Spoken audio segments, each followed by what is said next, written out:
Jamais Dialogue où l'on continue à parler de l'ailleurs, de l'Afrique, cette fois et plus précisément du Togo, où a eu lieu jeudi dernier une élection présidentielle dont les résultats sont contestés. On en parle avec vous, Rodrigue Pogli. Bonjour. Bonjour madame. Vous avez été rédacteur en chef d'un hebdomadaire au Togo qui s'appelait Les Arcanes. Vous êtes secrétaire général d'une organisation panafricaine qui s'appelle Jeunesse Unie pour la démocratie en Afrique.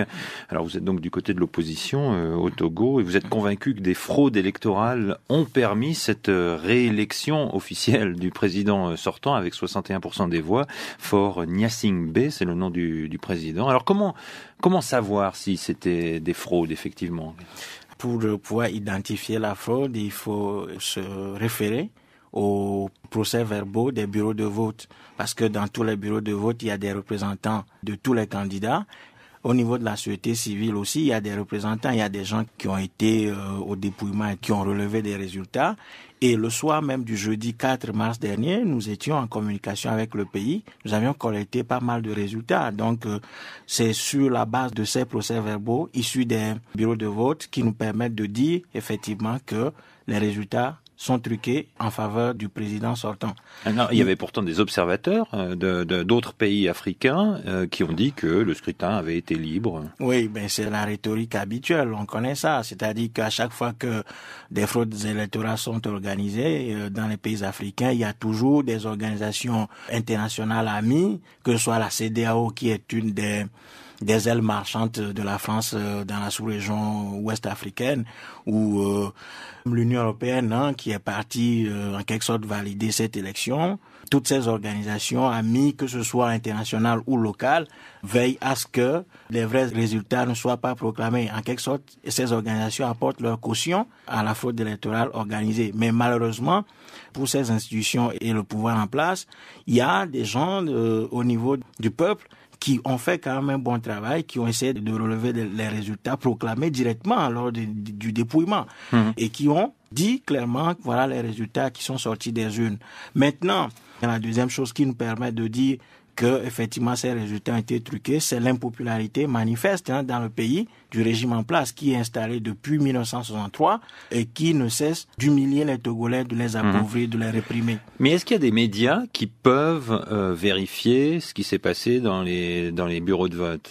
Est-ce qu'il y a des médias indépendants qu'on peut pas taxer d'être partisans de l'opposition, qui peuvent faire ce travail de vérification ? Non, la réalité c'est qu'il y a des médias privés qui se disent indépendants, qui sont là sur le terrain, mais malheureusement, à la veille de ces élections, ces médias ont été achetés par le pouvoir. Nous avons des preuves. Il y a des radios qui ont totalement interrompu des émissions, des radios qui ne font ni journal parlé, ni d'émissions interactives.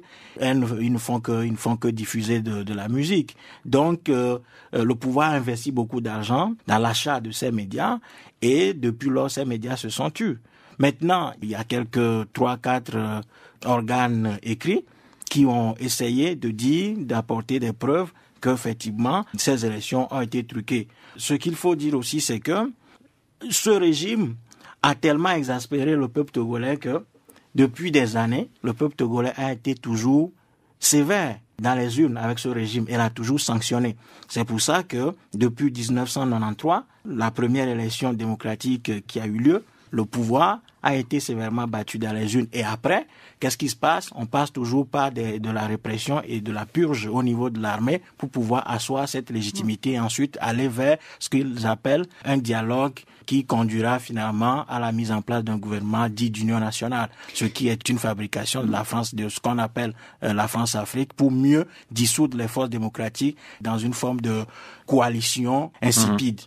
Alors, Rodrigue Pogli, vous vivez en Suisse. Comment est-ce que vous vous informez sur le Togo ? Vous avez appris notamment que la presse internationale, notamment française, n'a pas pu se rendre au Togo pour couvrir ce scrutin.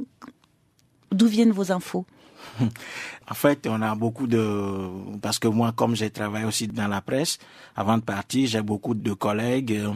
Ensuite, il y a d'autres militants sur le terrain qui ne cessent de nous envoyer à la fois des SMS, des emails, et nous-mêmes, nous téléphonons régulièrement au pays pour avoir des informations. Mais ça veut dire qu'il n'y a pas un média qui donne publiquement les informations auxquelles vous avez accès ? Non, depuis la veille de cette élection, tous les médias sont totalement silencieux.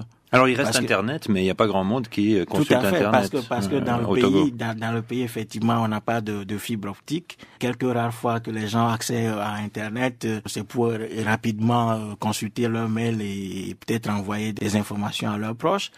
Mais après ça, tout de suite, la connexion est ralentie ou coupée. Tout simplement. C'est ainsi que, par exemple, en 2005, on avait vu ça. Nous, au niveau de la société civile, nous avons prévu proclamer les résultats pour prendre de coup, en quelque sorte, les institutions qui sont inféodées au pouvoir, notamment la commission électorale qui proclame officiellement les résultats. Malheureusement, le jour des élections, à la fois le réseau téléphonique et Internet ont été tout simplement coupés. Et donc, on s'était retrouvé dans le noir.